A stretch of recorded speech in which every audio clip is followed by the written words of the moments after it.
दोस्तों, क्या आप लोग 10 माताओं यानी 10 महाविद्या के बारे में जानते हैं? चलिए जानते हैं। इस संसार में 10 माताएं होती हैं जो अलग-अलग संसार को संभालती है।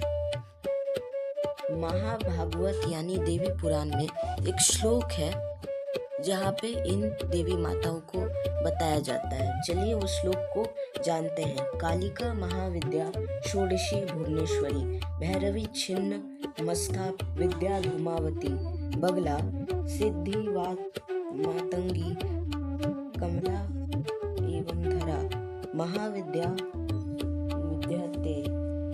इसमें माता के ये 10 रूप के बारे में बताया गया है। चलिए इनके बारे में जानते हैं और समझते हैं कि 10 महाविद्याओं में क्या होता है। 10 महाविद्या में प्रथम स्थान माँ महाकाली का है, जिनके बारे में तो आप शायद जानते ही होंगे। इनके 4 हाथ होते हैं, एक हाथ में तलवार, दूसरे में कपाश, चौथे में त्रिशूल तथा 5वें में राक्षस का कटा हुआ सिर होता है। माँ काली का उत्पत्ति के बारे में मैंने आपको पहले ही बता दिया है, परंतु मैं फिर से आपको बता देता हूँ। जब माँ काली ने रक्तबीज का वध किया था, रक्तबीज एक राक्षस है जिसको खाली माँ काली ही मार सकती है। तो जब माँ काली ने रक्तबीज का वध किया था तो उन्हें अत्यंत क्रोध आ गया था। जब रक्तबीज को मारने लगी माता, तो उस समय रक्तबीज का एक बूंद धरती पे गिरने से सहस्त्रों रक्तबीज उत्पन्न हो जाते थे। इससे माता को अत्यंत क्रोध आ गया और उन्होंने अपना विशाल मुख करके सब राक्षसों का खून अपने अंदर समा लिया।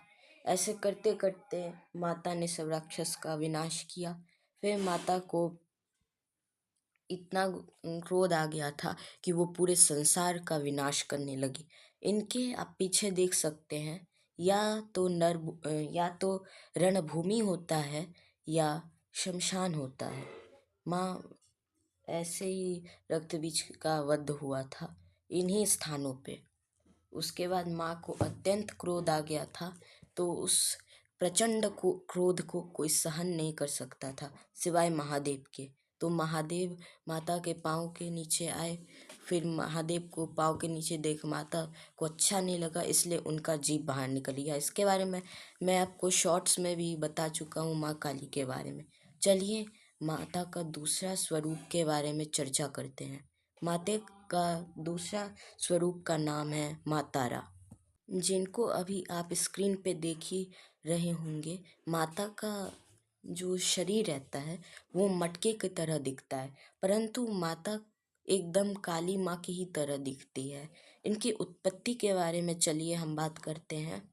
जब महादेव ने समुद्र मंथन के बाद विष, आपको पता ही होगा कि समुद्र मंथन के बाद विष निकला था, तो वो विष को पीने के बाद महादेव के गला में जलन होने लगा, तो उसको माँ तारा ने शांत किया। चलिए तीसरे माते के बारे में बात करते हैं, माता षोडशी। माता षोडशी को त्रिपुरा सुंदरी भी कहा जाता है, क्योंकि ये 16 साल की ही माँ देवी हैं।